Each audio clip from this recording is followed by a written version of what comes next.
There is a specific kind of madness that does not announce itself. One day you are fine, the next, someone's laugh is living rent free in your head. Your morning coffee tastes different, and the part of your brain that's supposed to run the show has quietly handed over the keys. The trouble isn't the feeling, it's what comes after. When you realize you have been running on a hangover that you did not consent to and it refuses to live. Love has taken away all my senses, like that of alcohol.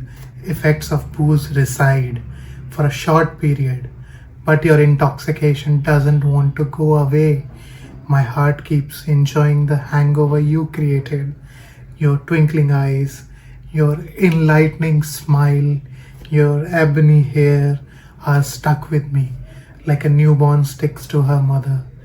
My mind finds no way to get around you, and it keeps coming back like a moth attracted to the flame, like waves to the shore, like cold to the winter, like a rainbow after the rain.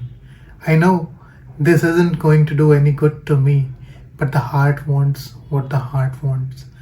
Earlier, my mind and heart worked in sync, but it seems like their ecosystems have collided, deciding not to comply with each other, leaving me without a ground to stand on or a sky to cover my head with.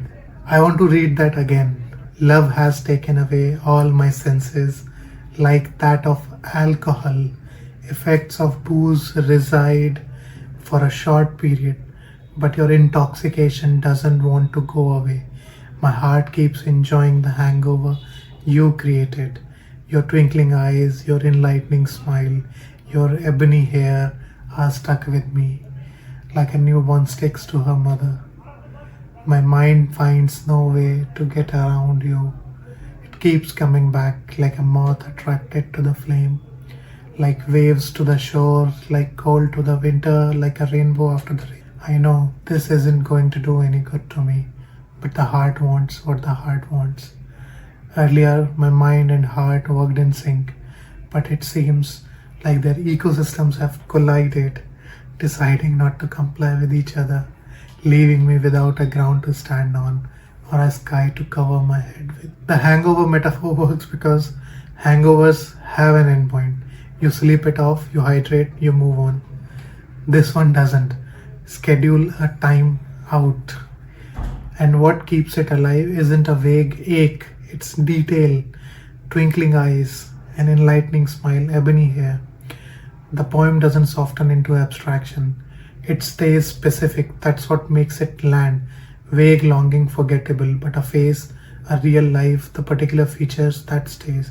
That's a person, and the poem makes no attempt to unite it into something specific, and the poem makes no attempt to universalize it into something prettier.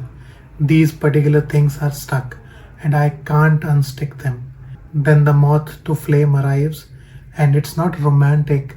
Moths don't choose the flame, they are wired toward light. No deliberation, no weighing of outcomes, just pull, pure and indifferent to consequence. When love starts feeling like physics instead of a decision, you are somewhere new. And the unsettling part isn't losing control and discovering that you are not entirely unhappy about it. There was one night while training and debugging a model pipeline for me.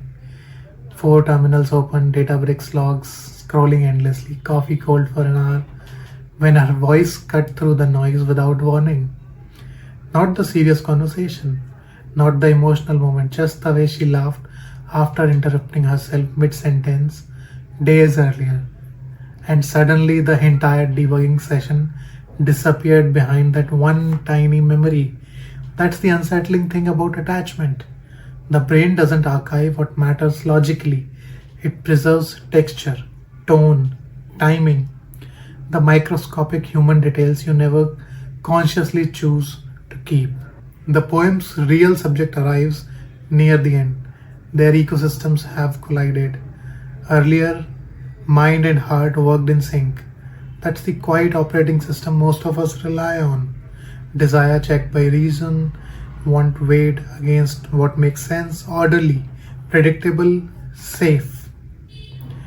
Then someone walks in, and the whole architecture resets, right? No ground to stand on, no sky to cover my head with.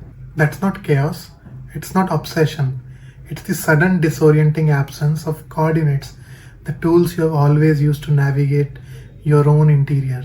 They no longer apply. You're not broken, you're standing at a fault line where two tectonic plates have met, and the ground that was always beneath you has dissolved mid step.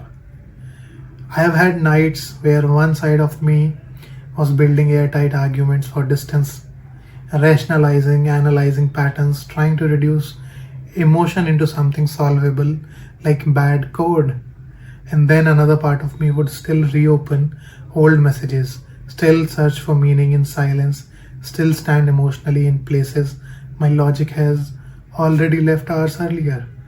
That's the collision the poem talks about. Not heartbreak exactly, more like realizing the mind and heart operate on completely different programming languages when something or someone matters enough. The poem doesn't resolve this. It doesn't offer a path back to equilibrium. It just tells the truth. This is where you are now, suspended, recalibrating without asking to. The heart wants what the heart wants. We say it like a disclaimer, half surrender, half apology. This poem says it differently, not as an excuse, but as a report from inside the collision. Maybe when the mind and heart stop cooperating, when you're left without ground or sky, that's not a malfunction, that's a signal. The only honest one you'll get that something actually matters enough to overturn the whole system. No coordinates, no stability, just the full unfiltered weight of being alive, enough to feel it. That's not a problem to solve, that's the experience itself. This is breath of poetry. If this poem reads something that you have been carrying quietly, share it with the one person it makes you think of, or leave a line from it in the comments, the one that stayed with you. I will see you in the next one.